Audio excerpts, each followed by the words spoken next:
I'm Masha. I love animals and having fun and going on adventures and singing songs and telling stories and spending time with my best friend Bear. What do you like to do? Today, I'm going to tell you lots of stories and we'll sing a bunch of songs. We'll have so much fun, and you'll hear all about my adventures with Bear. Oh, how I love to go visit Bear at his home. One day, I'll take you with me. But for now, let me tell you the story of how Bear and I first met.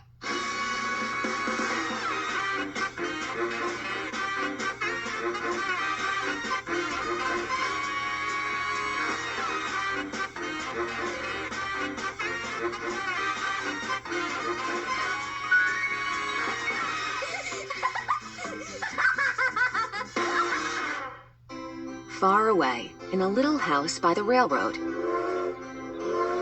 lives a very restless little girl named Masha. Masha lives in the forest with her pig, goat, chicken, and dog.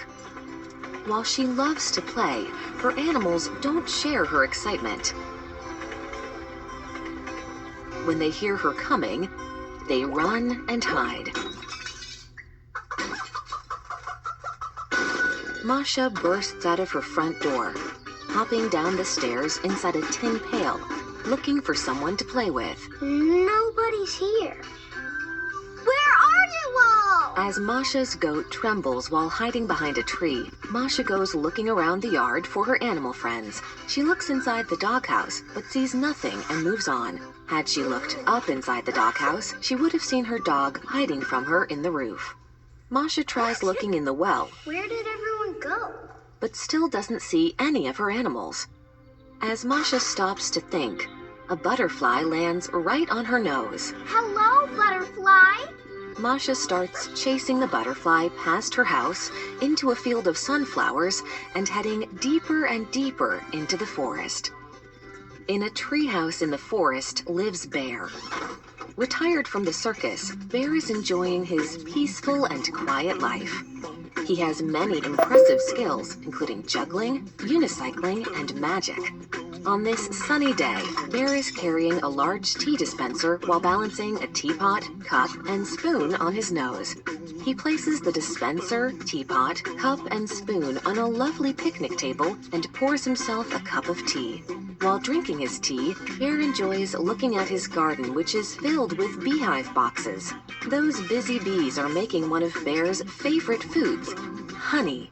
Bear decides today's a good day to go fishing, so he grabs his pail and fishing rod and heads on down the dirt path. Masha is still trying to catch the butterfly but gets distracted by a frog, then by a squirrel. She races to catch the squirrel, but it runs up a tree and throws pine cones. Masha races behind a tree and sees a rabbit. She's just about to play with the rabbit when something drops out of the sky. Wow, an apple! Masha climbs up the apple tree and starts eating almost every apple in sight. Suddenly, the tree branch Masha's standing on breaks and she tumbles down, down, down, down, bouncing down a hill, rolling straight into Bear's garden and knocking over his bee boxes. Unfazed, Masha is about to take a bite of her last apple when all of a sudden she hears... Mommy. The bees start to chase Masha. While running away from them, she knocks over everything in Bear's garden, including the picnic table with his tea service. The bees keep chasing her, so Masha runs into Bear's house and shuts the door. This is so cool. Masha is amazed at all the trophies, posters, and pictures of Bear she sees. Masha runs up and stares at her reflection in the shiny silver trophy on the fireplace mantel. Bear is happily returning home from his day of fishing, but when he arrives to his garden, he falls to the ground in total shock. His garden is a complete mess. When he opens his front door, the inside of his home is a complete mess too. Behind a curtain, he sees a shadow bouncing up and down. Bear pulls back the curtain to find Masha bouncing up and down and up and down and up and down on his bed. Masha keeps bouncing on Bear's bed like it's a trampoline until Bear picks her up. Wait, Bear growls in an attempt to scare Masha. And who are you? One more. Surprised by her reaction, Bear takes Masha and puts her outside of his home and closes the door. But Masha races back into Bear's home to continue jumping on his bed. Annoyed, Bear takes Masha and puts her outside of his home again and closes the door again. But Masha thinks it's a game and races back into Bear's home to continue jumping on his bed. Masha's having so much fun. Bear takes Masha and puts her farther away outside, but she follows him back. He keeps bringing her farther away. She keeps racing back. Bear decides to take her on a bicycle ride further into the forest. Masha is having so much fun riding on the bike and playing with the bicycle bell. After going over several hills, Bear goes deep into the forest and drops Masha off. Bear waves goodbye as he pedals away, not looking where he's going. Bear collides with a tree, ruining his bicycle. Bear sadly walks home carrying his broken bicycle.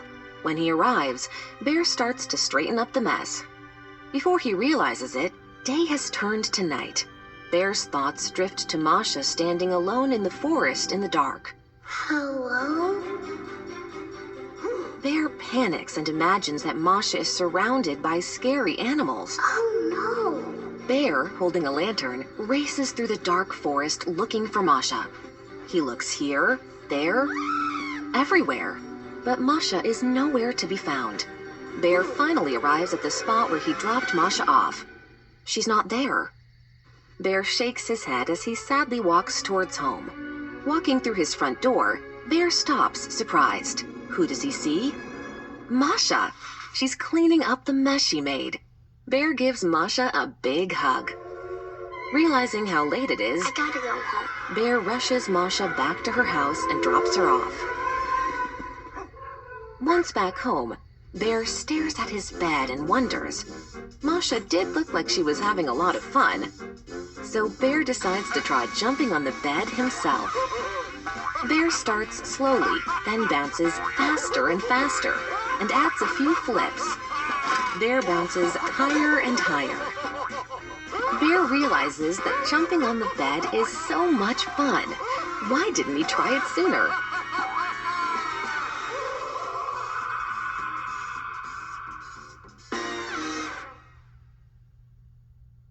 Bear really should have tried jumping on the bed sooner. It's so much fun. Do you like jumping on the bed? I love telling the story of how Bear and I met. He's been my best friend since that day. I really did love bouncing on Bear's bed. But I didn't like the bees. Bear loves the bees. They make his favorite food, honey. But I prefer jam. Jam. So yummy. And it reminds me of one of my favorite songs. Sing along with me.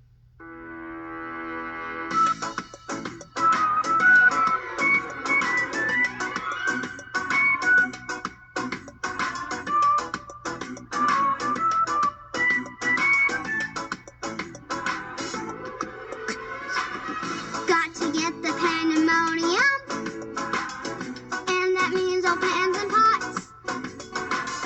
Clear the way, I need to make room to make jam and to make lots. What was on the garden patches? What grew on the tree I got? Made from it some mix and matches. Put it all in one big pot. All I care is for some nice zest to the portobello jams. But the juiciest and sweetest will be pinter than the yams. I'm beginning as I'm looking at the weird brew I yell. Now I know what's really cooking. I am in a jam as well. I love singing songs, don't you? And eating yummy things. What yummy things do you like to eat? That does sound yummy. Bear likes lots of yummy things. He really likes honey and fish and tea and so many things. He can eat a lot.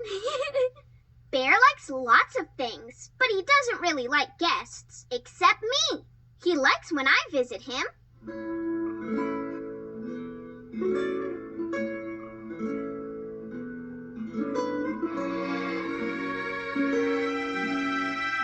Masha's Tales. Oh, how I love to go visit Bear at his home. I'll take you with me one day. But for now, let me tell you a very scary fairy tale about guests. Once upon a time, there was a girl and her name was Red Riding Hood. Red Riding Hood. She used to wear the riding hood at some point, but now she just wore a red hat in the winter and even in the summer. One day, her mother asked her to go visit her sickly grandmother and take her some tasty goodies. So the girl took her basket with the meat pies and went on her way. She was walking along the path in the forest, and the meat pies were smelling so good that the girl said to herself, "I'll just sit nearby and I'll eat one pie." Just then, someone or something rolled by her and then boom and right into the tree. Guess who it was? It was Gingerbread Head. He sat there shaking his head. Well, he was shaking all over because it was all Gingy had. No legs, no arms. Red Riding Hood picked him up, and Gingerbread Head said just like a human, "Please don't eat me, little girl, and I will sing you a song." "Why would anyone want to eat you? You've been rolling over dirty roads in the forest. I'd better take you to my grandmother. Maybe she'll have some use for you." Red Riding Hood dusted Gingerbread Head off and put him in the basket. Big Bad Wolf, who was hiding in the bush nearby, heard everything. He decided to eat all of them, Hoodie, Granny, and even Dirty Gingy. Grandmother was at home in bed feeling sickly. She was very surprised when someone knocked on her door. "Who's there?" asked Grandmother. "It's your granddaughter, Red Riding Hood. I've come to visit you, Grandmother," roared Big Bad Wolf. "Oh, my poor granddaughter is probably also sick. Her voice is usually so sweet, but now it's so hoarse." That's what Grandmother saw, and then she said, "Just pull the cord by the door, dear girl, and then the door will open." That's what the wolf did. The door opened. And what happened next was terrible. Big Bad Wolf gobbled up Grandmother all at once and spit out her glasses and bonnet. Big Bad Wolf licked his lips and got ready for Red Riding Hood. He pretended to be her sickly grandmother, got in her bed, covered himself with a blanket, put on her bonnet, stuck her glasses on his nose, and then heard the knock on the door. "Who's there?" asked Big Bad Wolf. "It's your granddaughter, Red Riding Hood. I've come to visit you." "Just pull the cord by the door and the door will open," said Big Bad Wolf Grandmother. The girl came in and put the basket with Gingerbread Head on the floor. When she saw her grandmother, she couldn't believe her eyes. The old lady looked really sickening. Her face had gotten all dark and was covered with funny fur. Red Riding Hood sat down on the little chair and said, "Grandmother dear, what happened to you? What big hands you have." "The better to hug you with, my adorable little girl." Big Bad Wolf smiled very wide. "Grandmother dear, what big teeth you have." "The better to eat you with," roared Big Bad Wolf and swallowed Red Riding Hood. Gingerbread Head got really scared and screamed very loudly. He jumped up from the basket and Big Bad Wolf caught him like a ball and gobbled him up too. Big Bad Wolf was lying in bed crying and not moving. He ate a bunch of people and a pastry. It's no wonder he had such a bad stomach ache. His belly swelled up like a balloon. It got very big and round, then boom, it burst. Everyone jumped out, Hoodie, Granny, and of course Gingy. Grandmother and granddaughter were jumping up and down with joy, and Gingerbread Head rolled up to the window, jumped up on it, and ran away. He was rolling down the trail in the forest and met Sly Fox. Gingerbread Head sang his usual song to Sly Fox, but Fox told him, "I am so old I can't hear you well. If you come and sit on my snout, I'll hear what you were talking about." Gingerbread Head jumped on Sly Fox's snout and sang. The fox opened her mouth. boom, she ate him. That's a lesson for gingerbread hat. You're eaten before, weren't you? Why are you jumping on the snout of some fox you don't know? It's a lesson for Red Riding Hood. You can't tell strangers you meet in the forest where you are going. But the main thing is, you must visit your relatives often. If you see a wolf, you will know that's not your grandmother.